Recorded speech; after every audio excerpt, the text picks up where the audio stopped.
Doctor, ¿cómo está? Muy buenas noches. ¿Cómo estás, Omar? Bueno, a ver, el expresidente Pedro Pablo Kuczynski se quejaba de que la Fiscalía lo ha hecho ir 100 veces. Ha declarado 100 veces y hasta el momento no presentan la acusación fiscal. Y uno diría, no solo es el caso de PPK, están los otros casos, Ollantumala, Keiko Fujimori, Alejandro Toledo, bueno, allá no Alan García, evidentemente, pero ¿por qué los casos son tan largos? ¿Por qué esto es tan extenso? Se trata de casos en particular, no son casos en general.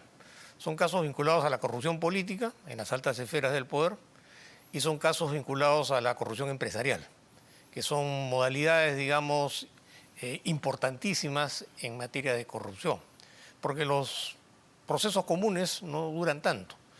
Y eso tiene una explicación en el sentido de las modificaciones que se han hecho al proceso, partiendo de la premisa de que la vigencia de este nuevo proceso penal debía ser rápido, eficaz, oportuno y pertinente, pero resulta ahora que los juicios duran más tiempo de lo que duraban antes, sobre todo en temas de corrupción empresarial y corrupción política.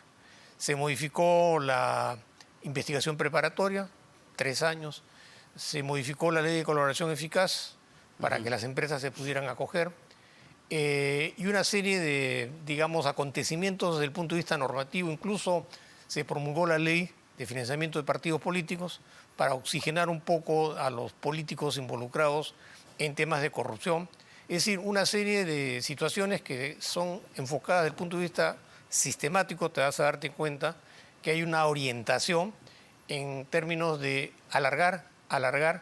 ¿Por qué? Porque cuanto más años pasen desde el momento que se cometió el delito hasta que estos tengan a una sentencia consentida y ejecutoriada, pueden pasar 8 o 9 años. Pero ¿quién digamos, en algún momento lo conversé con los fiscales, ¿quién es el que termina alargando los procesos? ¿Son los fiscales o es la defensa? ¿A quién le conviene más que estos procesos se alarguen y se alarguen y se alarguen? Bueno, hay un juego ambivalente, digamos, a todos les conviene. Al único que no le conviene es al Estado, que termina, digamos, económica y moralmente perjudicado. Pero cuanto más duren los procesos, benefician a los fiscales, benefician a los abogados, benefician a los investigados, y la situación continúa porque los acontecimientos políticos van cambiando, pues, los escenarios, ¿no? Pero a ver, lo que se quejaba el expresidente el día de hoy en Ampliación de Noticias era que en medio de todo esto le embargaron sus ingresos en los Estados Unidos, su casa que tenía al costado donde estaba detenido de manera domiciliaria también fue embargada y fue incluso destruida, es lo que ha contado. Entonces yo no creo que eso le convenga mucho. Es atendible desde el punto de vista humanitario, por decirlo menos, ¿no? Pero una persona que es investigada con ciertos fundamentos tiene un razonamiento que, si bien es cierto, tiene un sentido de expectativa, pero también es un juicio penal. Hay una responsabilidad penal. Los hechos estarían encuadrados dentro de los tipos penales. Las penas que se aplican son penas severas. El tema de la corrupción, como tú sabes perfectamente, es un tema agobiante en la vida nacional.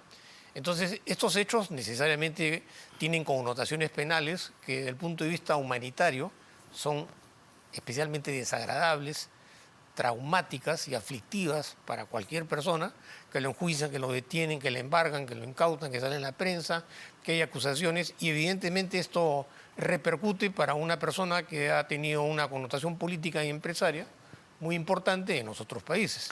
Algo que es claro, y no solo en el Perú, sino en gran parte de América Latina, excluyendo a un pequeño puñado de países como Uruguay, por ahí Chile y Costa Rica, es que ha habido muchísima corrupción vinculada a la actividad de la construcción de estas empresas, no solo brasileñas, sino que estos clubes que se formaban, y en Perú era clarísimo, había un club de la construcción. Es decir, corrupción ha habido, y ha habido por muchos años, pero uno dice, a ver, eso queda claro con lo que han confesado los empresarios. Pero ¿cuál es el balance hasta el momento? Si uno hace el corte, cuando empezó esto, 2014, 2017, no lo recuerdo bien. ¿Cuál es el balance hoy, 2023?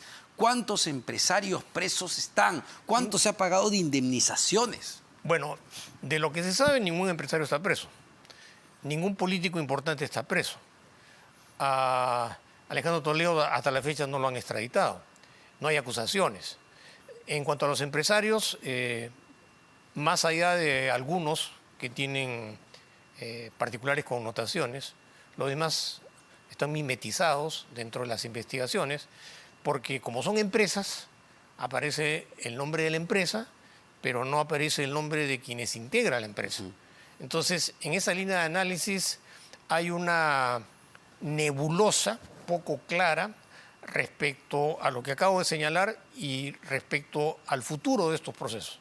Porque cuanto más tiempo transcurre, las posibilidades de constatar los hechos, de aportar pruebas, las declaraciones y todo un contexto de materia probatoria se va diluyendo con el paso del tiempo, sin perjuicio de que los investigados por corrupción política, muchos de ellos siguen la brega política y utilizan la política y el ejercicio de la política y en algunos casos hasta los partidos políticos como una especie de correa de transmisión, porque saben que la mejor manera de defenderse es estando en el ejercicio de la política, porque les brinda pues, oportunidades excepcionales y además, para resumir un poco las ideas, es muy fácil decir que se trata de una persecución política, pero en su esencia, en su etiología, son actos calificados como criminales en la legislación penal y quien violenta la ley acá y en otros países, en Estados Unidos, las leyes son mucho más severas. Acá más o menos las cosas son malaguosas, van, vienen, modifican, no modifican, comparecencia, impedimento de salida del país. En Estados Unidos las leyes se las aplican de manera vertical y te puede pasar 20, 25 años en la cárcel. Y eso le preguntaba hace un momento, ¿no? Aquí nos podemos pasar, a ver, viendo el caso de PPK, 5 años sin que se presente la acusación. No sé ni cuánto demorará que se llegue a una sentencia en ese caso. ¿Esto pasa en otros países, en otros marcos legales, penales? ¿Sucede en tiempos tan extensos para este tipo de casos? Cuando hay una manipulación de la política en la gobernabilidad, evidentemente que el escenario más atractivo es el escenario judicial, porque son políticos vinculados a casos de corrupción. Si la corrupción es un fenómeno sistémico en el país, el sistema de justicia no es ajeno a esa situación por razones más que obvias. Pero en países en donde hay mayor eficiencia, mayor decisión política y sobre todo se contrarresta la impunidad. Porque el problema no es la corrupción hay en todas partes. El tema es la impunidad. Y ese aspecto que estamos ahora, digamos, explicándolo, o conversando sobre él, es un tema más vinculado a la impunidad. ¿Por qué? Porque, como te manifiesto, si tú vas a esperar 8 o 10 años para que termine un juicio, ¿por qué? Porque investigación, indagación, acusación, control de la acusación, juicio oral, ¿no? En un sistema judicial tan recargado, claro. segunda instancia, por ahí plantean habeas corpus, casaciones, en fin, tantas cosas van pasando con el curso de los años que todo esto repercute en el juicio, ¿no? Ahora, doctor, quería preguntarle por otro tema que tiene que ver con un político, también a un líder político. Me refiero a Vladimir Cerrón, que ha sido condenado a 4 años de prisión efectiva, pero el juez ha dicho, bueno, pero las vas a cumplir cuando esto se confirme en segunda instancia. ¿Qué pasó ahí? Porque para muchos es como que hace ruido. Claro, te condeno a 4 años, pero no te vas a la cárcel. Claro, porque como todos sabemos, una sentencia es objeto de una apelación. Mientras no quede consentida ejecutoria, todo puede suceder. Se puede anular la sentencia, se puede confirmar la sentencia, en fin, una serie de acontecimientos.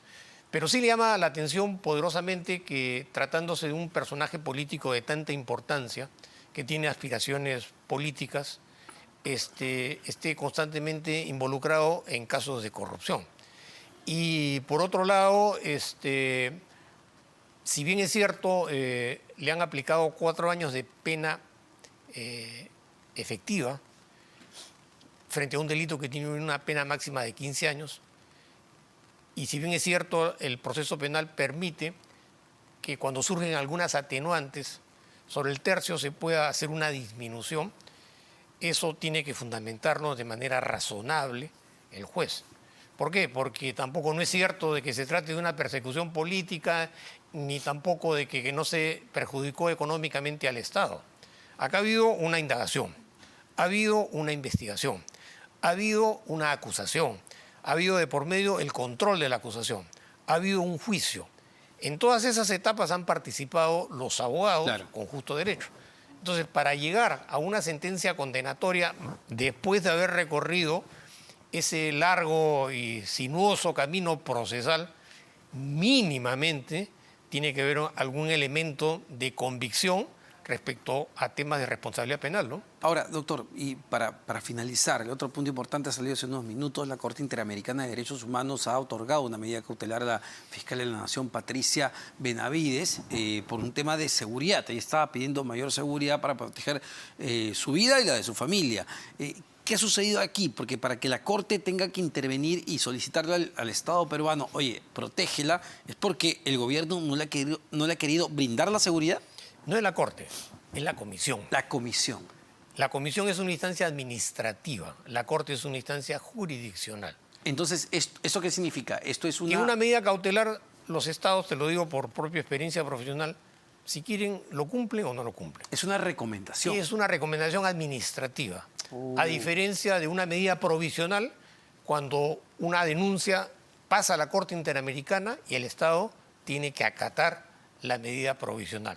Pero por otro lado, los acontecimientos políticos han variado. Claro. Cuando se solicitó estas medidas cautelares, evidentemente había una situación de particular peligro para la fiscal de la Nación.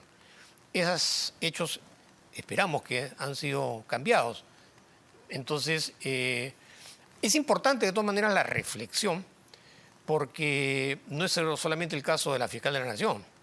El tema de Pedro Castillo, tarde o temprano, va a llegar a la Comisión y después va a ir a la Corte Interamericana.